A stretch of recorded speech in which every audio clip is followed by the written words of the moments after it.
ಪ್ರಪ್ರಥಮದಲ್ಲಿ ಅಣ್ಣ ಬಸವಣ್ಣನವರನ್ನ ಅಂತರಾಳದಲ್ಲಿ ನೆನೆದು ಇವತ್ತಿನ ಕೋಲಾರದ ಹಿರೇಮಠದ ಕಾರ್ಯಕ್ರಮ ಜೊತೆಗೆ ಕೋಲಾರದ ವಿವಿಧ ಅಭಿವೃದ್ಧಿ ಕಾರ್ಯಕ್ರಮಗಳ ಶಂಕುಸ್ಥಾಪನೆ ಹಾಗೂ ಉದ್ಘಾಟನಾ ಕಾರ್ಯಕ್ರಮದಲ್ಲಿ ವೇದಿಕೆ ಮೇಲೆ ಆಸೀನರಾಗಿರ್ತಕ್ಕಂಥ ಎಲ್ಲ ಹರಗುರು ಚರಮೂರ್ತಿಗಳಿಗೆ ಶಿರಸಾಷ್ಟಾಂಗ ನಮಸ್ಕಾರಗಳನ್ನು ಸಲ್ಲಿಸಿ ಈ ಕಾರ್ಯಕ್ರಮಕ್ಕೆ ಎಷ್ಟೇ ಕಷ್ಟ ಇದ್ರೂ ಕೂಡ ತಮ್ಮನ್ನ ನೋಡಬೇಕು, ತಮ್ಮ ಅಳಲನ್ನ ಕೇಳಬೇಕಂತ ಹೇಳಿ ಬೆಂಗಳೂರಿಂದ ಇಂಥ ಮಳೆಯಲ್ಲಿ ಕೂಡ ನಮ್ಮ ತಾಲೂಕಿಗೆ ಬಂದಿರತಕ್ಕಂಥ ಸನ್ಮಾನ್ಯ ಶ್ರೀ ಕರ್ನಾಟಕ ಸರ್ಕಾರದ ಉಪಮುಖ್ಯಮಂತ್ರಿಗಳು, ಕರ್ನಾಟಕ ಪ್ರದೇಶ ಕಾಂಗ್ರೆಸ್ ಸಮಿತಿ ಅಧ್ಯಕ್ಷರಾದಂಥ ಡಿ.ಕೆ. ಶಿವಕುಮಾರ್ ಸಾಹೇಬ್ರೆ, ವೇದಿಕೆ ಮೇಲೆ ಆಸೀನರಾಗಿರ್ತಕ್ಕಂಥ ಹಿರಿಯರಾದಂಥ ಎಸ್.ಆರ್. ಪಾಟೀಲ್ ಸಾಹೇಬ್ರೆ, ಅಶೋಕ್ ಮನಗೂಳಿ ಅವರೇ, ಪಟ್ಟಣ ಪಂಚಾಯಿತಿ ಅಧ್ಯಕ್ಷರೇ, ಸದಸ್ಯರೇ, ವೇದಿಕೆ ಮೇಲೆ ಆಸೀನರಾದಂಥ ಜಿಲ್ಲಾ ಅಧಿಕಾರಿಗಳೇ, ಜಿಲ್ಲಾ ಪೊಲೀಸ್ ವರಿಷ್ಠ ಅಧಿಕಾರಿಗಳೇ, ಸಿಇಒ ಅವರೇ, ಉಪಸ್ಥಿತ ಎಲ್ಲ ಅಧಿಕಾರಿ ಬಂಧುಗಳೇ, ಊರಿನ ಹಿರಿಯರೇ, ಗಣ್ಯರೇ, ತಾಯಂದ್ರೆ, ಪತ್ರಕರ್ತರೇ ಹಾಗೂ ಮತಕ್ಷೇತ್ರದ ಎಲ್ಲ ನನ್ನ ಹಿರಿಯರೇ, ತಾಯಂದ್ರೆ, ತಮ್ಮೆಲ್ಲರಿಗೆ ನನ್ನ ವತಿಯಿಂದ ಶಿರಸಾಷ್ಟಾಂಗ ನಮಸ್ಕಾರಗಳನ್ನು ಸಲ್ಲಿಸಿ ಇವತ್ತು ಬಹಳ ಸಂತೋಷದ ಒಂದು ಸಮಾರಂಭ. ನಾವು ಯಾರೂ ಕೂಡ ಕಳೆದ 3 ದಿವಸಗಳಿಂದ ಈ ವೇದಿಕೆಯನ್ನು ಸೃಷ್ಟಿ ಮಾಡತಕ್ಕಂಥ ಸಂದರ್ಭದಲ್ಲಿ ನೋಡ್ತಾ ಇದ್ದೀವಿ. 3 ದಿವಸ ವರ್ಣನ ಕೃಪೆ ನಮಗಾಗಿದೆ.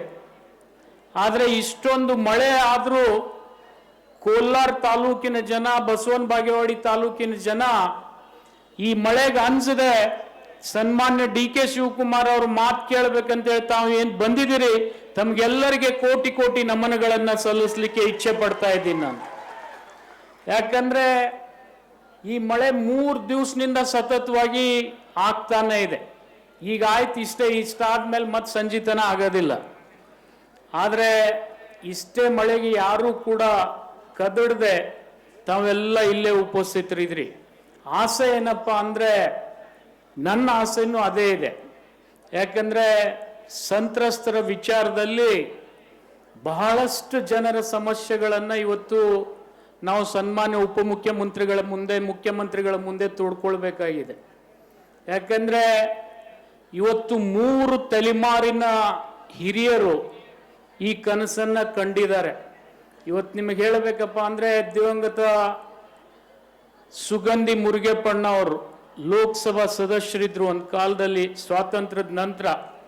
ಅವರು ಈ ನೀರಾವರಿ ಆಗ್ಬೇಕಂತಕ್ಕಂಥ ಕನಸು ಇಟ್ಕೊಂಡಿದ್ರು. ತದನಂತರ ಹುಜುರೆ ಅವರು ಅತ್ಯಂತ ಹಿಂದುಳಿದಂಥ ಜಾತಿಯಲ್ಲಿ MLA ಆಗಿ ಆ ಕಾಲದಲ್ಲಿ ಈ ಗುಲಾಟಿ ಕಮಿಷನ್ ಅನ್ನ ಜಾರಿಗೆ ತರಬೇಕಂತ ಹೇಳಿ ಅನೇಕ ದಿನಗಳ ಹೋರಾಟ ಮಾಡಿದ್ರು. ಇವತ್ತೇನಾದ್ರೂ ಬಿಜಾಪುರ ಜಿಲ್ಲೆ ಆಲ್ಮಟ್ಟಿ ಅಣೆಕಟ್ಟು ಕಂಡಿದ್ರೆ ಅದು ದಿವಂಗತ ಸುಗಂಧಿ ಮುರುಗೇಪಣ್ಣ ಅವರು, ಗುಲಾಟಿ ಅವರ, ಇದು ಹುಜುರೆ ಅವರ ಕನಸು ಅಂತೇಳಿ ನಾನು ಹೇಳಬೇಕಾಗ್ತದೆ. ಅಂತ ಒಂದು ಕನಸು ಇವತ್ತು ನೆನಸಾಗಿದೆ. ಆದರೆ ನೆನಸು ಮಾಡಿ ನಾವು ಇಡೀ ಉತ್ತರ ಕರ್ನಾಟಕಕ್ಕೆ ನೀರು ಕೊಟ್ವಿ, ಆದರೆ ಬಿಜಾಪುರ ಬಾಗಲಕೋಟದವರು ನೀರು ಕುಡಿಲಿಲ್ಲ ಅನ್ನುವುದು ನಮ್ಮ ನೋವಿದೆ. ಆ ನೋವನ್ನ ಇವತ್ತು ನಾವು ತೋಡ್ಕೊಳ್ಬೇಕಾಗಿದೆ. ಯಾಕಂದ್ರೆ ಇವತ್ತು 1964ರಲ್ಲಿ ಲಾಲ್ ಬಹದ್ದೂರ್ ಶಾಸ್ತ್ರಿ ಅವರ ಅಣೆಕಟ್ಟಿಗೆ ಅಡಿಗಲ್ ಹಾಕಿ ಹೋದ್ರು.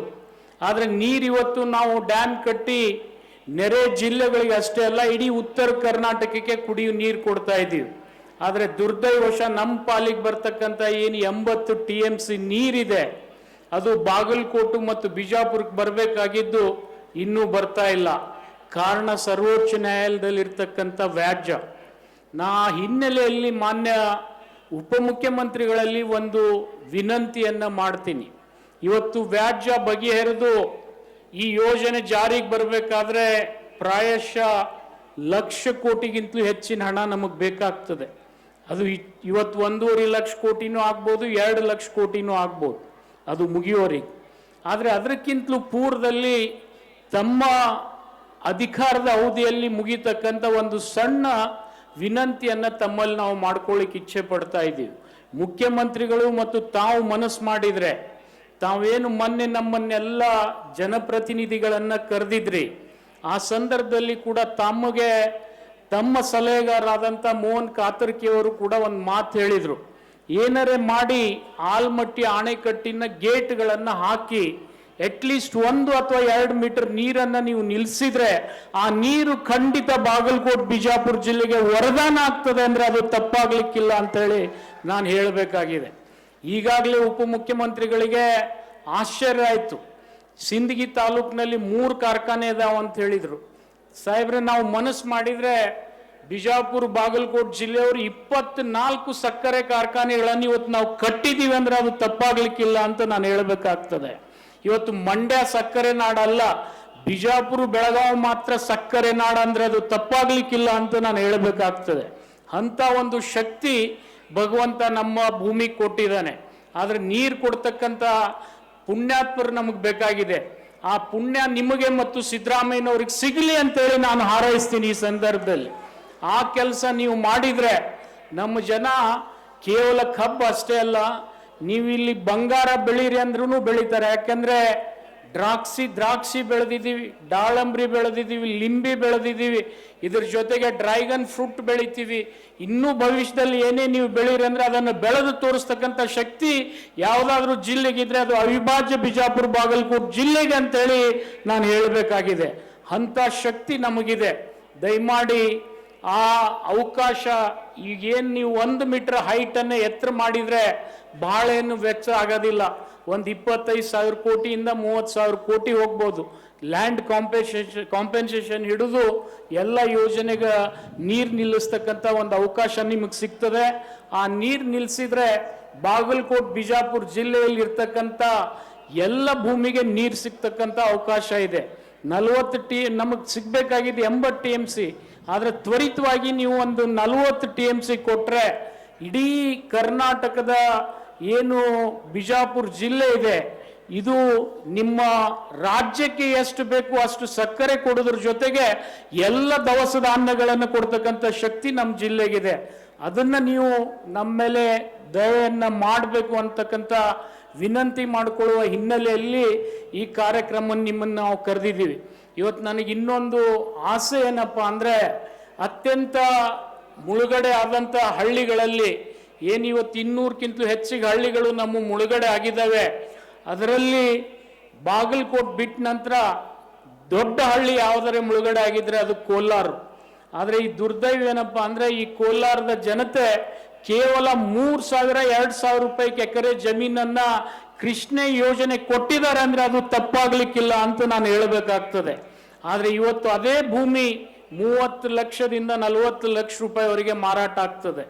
ಆದರೂ ಕೂಡ ಅಂತ ತ್ಯಾಗ ಮಾಡಿರ್ತಕ್ಕಂಥ ಜನರಿಗೆ ಇವತ್ತು ಏನು ಸವಲತ್ತುಗಳು ಸಿಗಬೇಕಾಗಿದ್ದು ಆ ಸವಲತ್ತುಗಳು ಸಿಕ್ಕಿಲ್ಲ. ಉದಾಹರಣೆಗೆ ಸಾಹೇಬ್ರೆ ನಿಮ್ಗೆ ಹೇಳ್ಬೇಕಪ್ಪ ಅಂದರೆ, ಇದೇ ಕೋಲಾರ ಪಟ್ಟಣದಲ್ಲಿ ನಾವು ಬಾಗಲಕೋಟೆಗೆ ಎಷ್ಟು ವೆಚ್ಚ ಮಾಡಿದ್ದೀವಿ ಅದರ 10% ಕೂಡ ನಾವು ಕೋಲಾರಕ್ಕೆ R&Rಗೆ ದುಡ್ಡನ್ನು ವ್ಯಯ ಮಾಡಿಲ್ಲ. ಇವತ್ತು ಈ ಊರಿಗೆ ಸರ್ಕಾರಿ ಕಚೇರಿಗಳು ಬರಬೇಕು, ಇನ್ನೂ ಹೆಚ್ಚಿನ ಭೂಮಿ ಸಿಗ್ಬೇಕು, ಜೊತೆಗೆ ಇಲ್ಲಿ ಇರ್ತಕ್ಕಂಥ ಇನ್ಫ್ರಾಸ್ಟ್ರಕ್ಚರ್ ಕೂಡ ಡೆವಲಪ್ ಆಗಬೇಕು. ಅದು ಎಲ್ಲ ಕಳೆದ ಹಲವಾರು ದಿನಗಳಿಂದ ನೆನೆಗುದಿಗೆ ಬಿದ್ದು ಹಾಗೆ ನಿಂತಿದೆ. ಅದರಲ್ಲಿ ವಿಶೇಷವಾಗಿ R&Rನ ಕೆಲಸ ನಿಂತಿದೆ. ಆದರೆ ಇನ್ನೊಂದು ದುರ್ದೈವದ ಸಂಗತಿ ಏನಪ್ಪ ಅಂತಂದರೆ, ಈ ಕೋಲಾರದಲ್ಲಿ ಒಂದು ಅನಾಹುತ ಆಗಿದೆ. ಏನಪ್ಪ ಅಂದರೆ, ಮೂಲ ಸಂತ್ರಸ್ತರಿಗೆ ಪ್ಲಾಟ್ ಸಿಕ್ಕಿಲ್ಲ, ದುರುಪಯೋಗ ಯಾರು ಮಾಡ್ಕೊಂಡಾರ ಅವ್ರಿಗೆ ಜಾಸ್ತಿ ಪ್ಲಾಟ್ ಸಿಕ್ಕಾವಂದ್ರೆ ಅದು ತಪ್ಪಾಗ್ಲಿಕ್ಕಿಲ್ಲ ಅಂತ ನಾನು ಹೇಳಬೇಕಾಗಿದೆ. ಇದು ನಿಮ್ಮ ಗಮನಕ್ಕೂ ಕೂಡ ಇದೆ. ಇದು ಈಗಾಗಲೇ COD ಎನ್ಕ್ವೈರಿ ನಡೆದು 2 ವರ್ಷ ಆದರೂ ಅದರ ಒಂದು ಅಂತಿಮ ತೀರ್ಮಾನ ಬರ್ತಾ ಇಲ್ಲ. ತಾವು ಬೆಂಗಳೂರಿನಲ್ಲಿ COD ಅವರನ್ನ ಕರೆದು ಇದನ್ನು ತ್ವರಿತವಾಗಿ ಎನ್ಕ್ವೈರಿ ಮಾಡಿ ಇದ್ದಂಥ ಸಂತ್ರಸ್ತರಿಗೆ ಯಾರು ಮೂಲ ಸಂತ್ರಸ್ತರಿದ್ದಾರೆ ನಿಜವಾಗ್ಲೂ ಅವರಿದ್ದಾರೆ ಅವ್ರಿಗೆ ಕೊಟ್ಟು ಉಳಿದಿದ್ರೆ ಬೇರೆಯವ್ರಿಗೆ ಕೊಡೋದ್ರಲ್ಲಿ ಎರಡು ಮಾತಿಲ್ಲ, ನನ್ನ ತಕರಾರಿಲ್ಲ. ಮತ್ತು ಅಷ್ಟಾಗಿಯೂ ಕಡಿಮೆ ಬಿದ್ದಿರ್ತಕ್ಕಂಥ ಭೂಮಿ ಏನಿದೆ ನೀವಿವತ್ತು R&R ಪಾಲಿಸಿನಲ್ಲಿ ಸೇರಿಸಿ ಅಟ್ಲೀಸ್ಟ್ ಒಂದು 100 ಎಕರೆ ಆದರೂ ಜಮೀನನ್ನು ನೀವು ಕೋಲಾರಿಗೆ ಕೊಡಬೇಕು ಅಂತಕ್ಕಂಥ ಬೇಡಿಕೆಯನ್ನ ಇಡೀ ಕೋಲಾರ ಜನತೆ ವತಿಯಿಂದ ನಾನು ಮಾಡ್ಕೊಳ್ತೀನಿ. ಜೊತೆಗೆ ಬಹಳಷ್ಟು ವಿಶೇಷವಾದಂಥ ಸಮಸ್ಯೆಗಳೇನಪ್ಪ ಅಂದರೆ ಕೆಲವು ಹಳ್ಳಿಗಳಿಗೆ 521 ಮತ್ತು 22ರವರೆಗೆ ನಾವು ಹಣವನ್ನು ಕೊಟ್ಟಿದ್ದೀವಿ. ಅವರಿಗೆ ಸ್ವಲ್ಪ ಹಣ ಕೊಟ್ಟರೆ ಅವರು ಕೂಡ ಇವತ್ತು ತಮ್ಮ ಭೂಮಿಯನ್ನು ಬಿಟ್ಟು, ಮನೆಗಳನ್ನು ಬಿಟ್ಟು, ಊರುಗಳನ್ನು ಬಿಟ್ಟು ಬೇರೆ ಕಡೆ ಹೋಗ್ಲಿಕ್ಕೆ ತಯಾರಿದ್ದಾರೆ. ಆ ವಿಚಾರದಲ್ಲಿ ಕೂಡ ತಾವು ಸ್ವಲ್ಪ ಗಮನ ಕೊಡಬೇಕು. ಉದಾಹರಣೆಗೆ ಸಿರಬೂರ್ದಂಥ ಊರಿನಲ್ಲಿ ಎಲ್ಲ ಜನ ಇವತ್ತು ಅರ್ಧಕ್ಕಿಂತ ಹೆಚ್ಚು ಜನ ಜಮೀನಿನ ದುಡ್ಡು ತಗೊಂಡಿದ್ದಾರೆ, ಮನೆ ದುಡ್ಡು ತಗೊಂಡಿದ್ದಾರೆ, ಇನ್ನು ಅರ್ಧ ಜನ ಹಾಗೆ ಕುಂತಿದ್ದಾರೆ. ಇಂಥ ಅನೇಕ ಸಮಸ್ಯೆಗಳು ಎಲ್ಲ ಕ್ಷೇತ್ರದಲ್ಲಿದ್ದಾವೆ. ನಾನು ಒಂದೇ ಕ್ಷೇತ್ರ ಅಂತ ಹೇಳೋದಿಲ್ಲ, ಬಬಲೇಶ್ವರ ಮತಕ್ಷೇತ್ರದಲ್ಲೂ ಇದ್ದಾವೆ, ಬಸವನ ಬಾಗೇವಾಡಿ ಕ್ಷೇತ್ರದಲ್ಲಿದ್ದಾವೆ, ಮುದ್ದೇಬೇಳ ಕ್ಷೇತ್ರದಲ್ಲೂ ಇದ್ದಾವೆ. ಇವೆಲ್ಲ ತಾವು ಭಾಳ ತೀಕ್ಷ್ಣವಾಗಿ ಗಮನಿಸಿ ಸ್ವಲ್ಪ ಕೆಲಸ ಮಾಡಿಕೊಟ್ರೆ ನನಗನ್ನಿಸ್ತದೆ SR ಪಾಟೀಲ್ ಸಾಹೇಬ್ರು ಹೇಳ್ದಂಗೆ ಬರ್ತಕ್ಕಂಥ ದಿನಮಾನಗಳಲ್ಲಿ ನಿಮ್ಮನ್ನ ಮತ್ತು ಮುಖ್ಯಮಂತ್ರಿಗಳನ್ನ ತಮ್ಮ ಉಸಿರಿರುವಿಗೆ ನೆನೆಸ್ತಕ್ಕಂಥ ಜನ ಯಾರಾದ್ರಿದ್ರೆ ಅದು ಬಾಗಲಕೋಟ್ ಬಿಜಾಪುರ ಜನ ಅಂತ ಹೇಳಿ ಬಹಳ ಹೆಮ್ಮೆಯಿಂದ ನಾನು ಹೇಳಬೇಕಾಗಿದೆ. ಆ ಕೆಲಸ ನೀವು ಮಾಡಿಕೊಡ್ಬೇಕು ಅಂಥೇಳಿ ನಾವು ನಿಮ್ಮನ್ನ ಬಹಳ ಬೈಕೆಯಿಂದ ಇಲ್ಲಿ ಕರೆದಿದ್ದೀವಿ. ಕರೆದ್ರೂ ಕೂಡ ಭಗವಂತ ನಮ್ಮ ಮೇಲೆ ವರುಣನ ಕೃಪೆ ಕೂಡ ಇದೆ. 1-2 ನಿಮಿಷ ಮಳೆ ಬಂದು ನಿಮ್ಮ ಮಾತನ್ನ ಕೇಳಬೇಕಂತೇಳಿ ಬಹಳ ಉತ್ಸುಕತೆಯಿಂದ ಎಲ್ಲ ಜನ ಇವತ್ತು ಕಾಯ್ತಾ ಇದ್ದಾರೆ. ನೀವು ಮಾತನಾಡೋಕ್ಕಿಂತಲೂ ಪೂರ್ವದಲ್ಲಿ ನಾನು ಹೆಚ್ಚಿಗೆ ಏನು ಹೇಳಲಿಕ್ಕೆ ಹೋಗೋದಿಲ್ಲ. ಆಲ್ಮಟ್ಟಿ ಅಣೆಕಟ್ಟಿನ ಎತ್ತರವನ್ನು ನೀವು ಕಡಿಮೆ ಖರ್ಚದಲ್ಲಿ ಸ್ವಲ್ಪ ಮಾಡಿ, ಏನು 80 TMC ನೀರಿನಲ್ಲಿ ಕನಿಷ್ಠ ಒಂದು 40 TMC ನೀರನ್ನು ತಮ್ಮ ಅಧಿಕಾರದ ಅವಧಿಯಲ್ಲಿ, ಮುಂದಿನವರು ಬಂದು ಉಳಿದಿದ್ದು ಮಾಡ್ಬೋದು, ಆದರೆ ತಮ್ಮ ಅಧಿಕಾರದ ಅವಧಿಯಲ್ಲಿ ಮಾನ್ಯ ಮುಖ್ಯಮಂತ್ರಿಗಳು ತಾವು ಮನಸ್ಸು ಮಾಡಿದರೆ ನಾಳೆ ಬಜೆಟ್ನಲ್ಲಿ ಅಟ್ಲೀಸ್ಟ್ 521, 522ವರೆಗೆ ನೀರು ನಿಲ್ಲಿಸಿ ಇಲ್ಲಿನ ಎಲ್ಲ ನೀರಾವರಿ ಯೋಜನೆಗಳ ಜೊತೆಗೆ ಏನು ಈ ಸಂತ್ರಸ್ತರಿದ್ದಾರೆ ಆ ಸಂತ್ರಸ್ತರ ಅಳಲನ್ನು ಕೂಡ ತಾವು ಕೇಳಬೇಕು. ಯಾಕಂದರೆ R&Rಗೆ ಇನ್ನೂ ಒಂದು 400 ಕೋಟಿ ನಾವು ಖರ್ಚು ಮಾಡಬೇಕು. ಯಾಕಂದರೆ ಬರೇ ಬಾಗಲಕೋಟ್ ಒಂದೇ ಮುಳುಗಿಲ್ಲ, ಅದ್ರ ಜೊತೆಗೆ ಇವತ್ತು 190 ಹಳ್ಳಿಗಳು ಕೂಡ ಮುಳುಗಿದ್ದಾವೆ.